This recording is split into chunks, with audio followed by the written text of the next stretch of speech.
ये question paper leak out कब बंद होगा? सीसीटीवी फुटेज को सामने लाइए। 12,000 बच्चे का एग्जामिनेशन यदि कैंसिल हुआ तो सभी बच्चों का एग्जामिनेशन को कैंसिल करिए और उसके बाद नए क्वेश्चनर के द्वारा एग्जाम लीजिए। आप ऐसा नहीं करेंगे तो हमारे जैसे लोगों को बच्चे के भविष्य के लिए मरने के अलावा कोई रास्ता नहीं है। जरूरत पड़ेगी यदि गवर्नमेंट ने कोई निर्णय नहीं लिया तो हम बीपीएससी गेट के आगे हम भूख हड़ताल पर बैठे।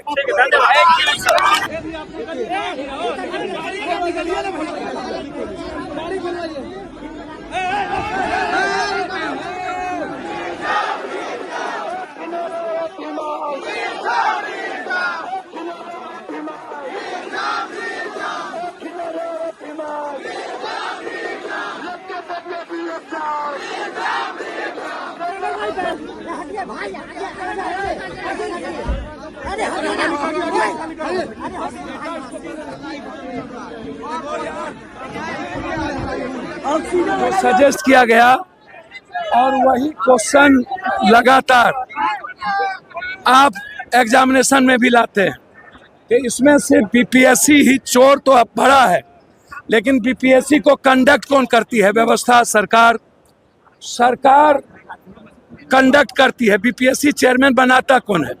एक तो रिटायरमेंट करने वाला चेयरमैन को भी बना दिया जाता और जिस पर निगरानी होता उसको बना दिया जाता। तो सरकार क्यों चुप है?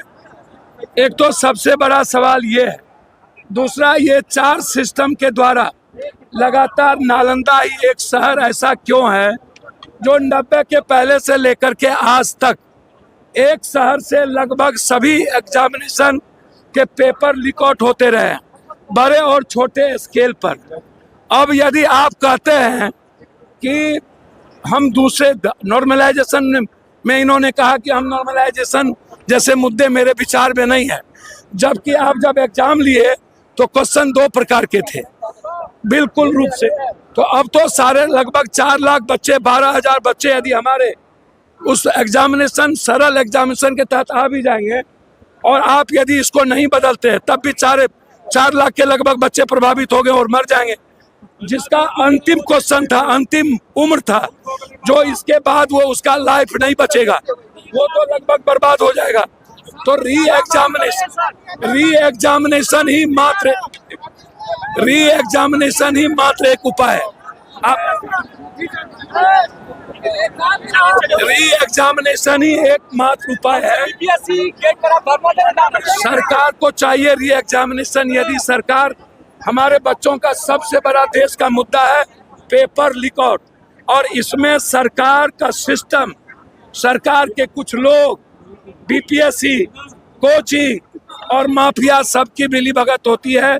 4 सिस्टम मिलकर के इस देश के युवाओं के भविष्य और जिंदगी के साथ खिलवाड़ करती रही है। ये क्वेश्चन पेपर लीक आउट कब बंद होगा? सीसीटीवी फुटेज को सामने लाइए।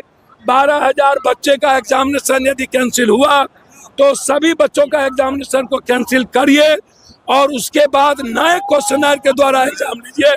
यदि आप ऐसा नहीं करेंगे तो हमारे जैसे लोगों को बच्चे के भविष्य के लिए मरने के अलावा कोई रास्ता नहीं है। जरूरत पड़ेगी यदि गवर्नमेंट ने कोई निर्णय नहीं लिया तो हम बीपीएससी गेट के आगे हम भूख हड़ताल पर बैठे।